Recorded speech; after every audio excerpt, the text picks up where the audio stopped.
முருகப்பெருமானின் அடுத்த திருத்தலமான திருமண வாழ்க்கையை அருளும் குன்றத்தூர் முருகன் கோவிலை பற்றி நாம் பார்ப்போமா?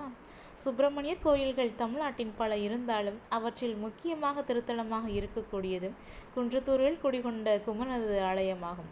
தமிழ் மக்களின் பெரும் கடவுளாக விளங்கும் முருகப்பெருமானுக்கு நிறைய பெயர்கள் இருந்தாலும் சுப்பிரமணியர் என்ற பெயருக்கு தனிப்பட்ட பொருள் இருக்கிறது. அதாவது ஞானத்தை தனது அடியார்களுக்கு அருள்கின்றவன் என்ற அர்த்தமாகும். ஞானத்தின் திருவடியாக முருகனது உருவம் திகழ்வதாக பல்வேறு மகான்கள் விளக்கியிருக்கிறார்கள். அப்படிப்பட்ட முருகனை மனதால் நினைத்தால் கூட ஞானம் ஏற்படும் என்பது அடியார்களது நம்பிக்கை.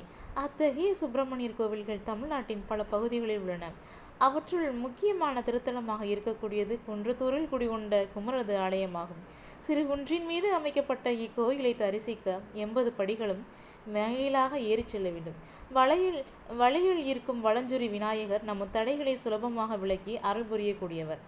அவரை அன்புடன் வணங்கிவிட்டு மேலே சென்றவுடன் கடைத்திறனுடன் அமைக்கப்பட்ட கொடிமரத்தை தரிசிக்கலாம். கொடிமரத்தை வணங்கிய பிறகு மூலவரை வழிபடச் செல்ல வேண்டும்.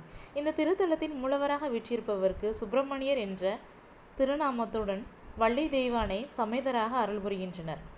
கருவறையோட சிறப்பு: துவாரபாலர்களுக்கு வஜ்ரம் சூலாயுதம் என்று முருகனுக்கு உரிய ஆயுதங்கள் இருக்கின்றன. கருவறையில் முருகன், தெய்வானை, வள்ளி ஆகிய திருமூர்த்தங்கள் உள்ளன. கருவறைக்கு வெளியில் நின்றபடி மூவரையும் ஒரே சமயத்தில் தரிசனம் செய்வது சிரமம். காரணம், கருவறை மற்றும் சிலைகளின் வடிவமைப்பு அவ்வாறு அமைந்துள்ளது. அதை சுவாரஸ்யமாக சொல்வதென்றால், ஒரு பக்கமாக நின்று தரிசனம் செய்யும் போது முருகனும் வள்ளியும் மட்டும் தெரிவார்கள், தெய்வானையின் உருவம் தெரியாது. இன்னொரு பக்கத்தில் நின்று தரிசனம் செய்தால் முருகனையும் தெய்வானையும் தெரிவார்கள், வள்ளியின் உருவம் தெரியாது. நம்ம வீடியோ ஃபஸ்ட் டைம் பார்க்குறவங்க சப்ஸ்கிரைப் பண்ணுங்கள், அதிக அளவு ஷேர் பண்ணுங்கள், ஆதரவு கொடுங்க. நாமும் சென்று வழிபடுவோம் குன்றத்தூர் முருகன் ஆலயத்திற்கு. அதிக அளவு சப்ஸ்கிரைப் பண்ணுங்கள், அதிக அளவு ஷேர் பண்ணுங்கள். நன்றி மக்களே.